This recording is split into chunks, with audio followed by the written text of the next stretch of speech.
the Microsoft as well as Girls in Tech as well as National Foundation, the partners, they've organized this. This, as our director from the AICT, he was saying, this is the real need of the hour. The country has to transform. Girls have to lead this country. In fact, if you look at the global experience, which have put women and girls right at the forefront. People say that the 19th century was century of Europe, where European countries, they used to 18th and 19th century. 20th century was century of United States, but this 21st century is a century of India and China.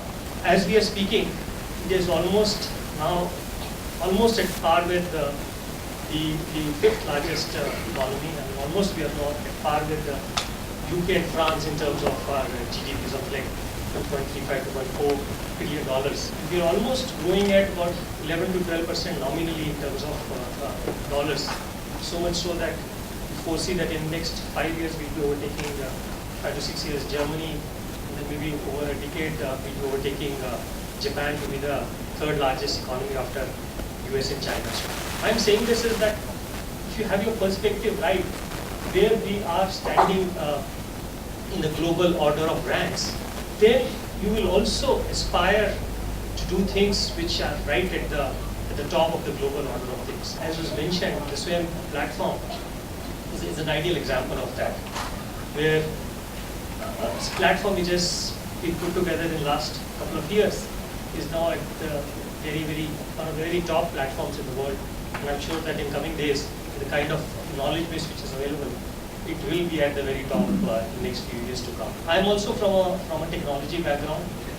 I did my BTech in computer science engineering from IT Delhi more than 2 decades back. We had a 20th reunion last year, but I moved into administration. When we used to be in college, we used to be always confused with what is science, what is engineering, why do you call it a computer science and engineering, and why a bachelor of technology. There was a very learned person who told us a very interesting thing. He said that science is nothing but rational thinking. You have an issue, you make a hypothesis, and you test that hypothesis, whether it is true or not. That is what is science. That is what distinguishes it from other humanities. It's rational thinking. What is engineering? Engineering is practical thinking. You have a real world problem. You want to construct a building, there is a formula available, there is a machine to be developed. So you basically transform problem practically into a solution. That is what is engineering. And what is technology? Technology is innovative thinking.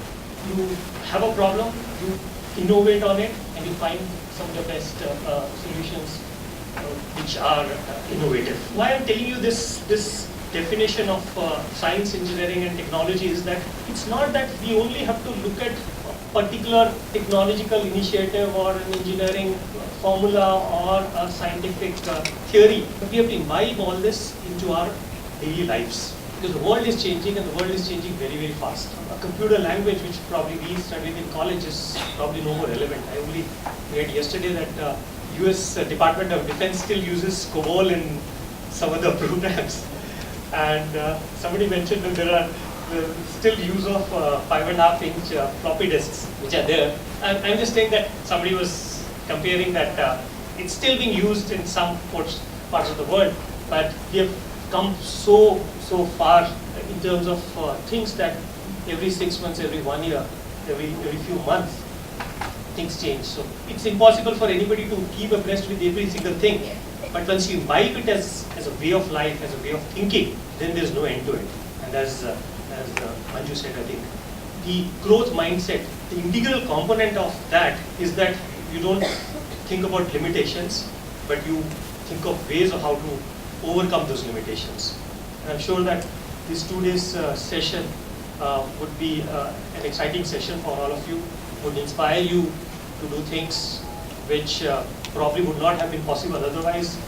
And as was also shown in some of the slides, it will also help create some of the real examples which probably would be shown in the years ahead in conferences and workshops which are organized like this in the future.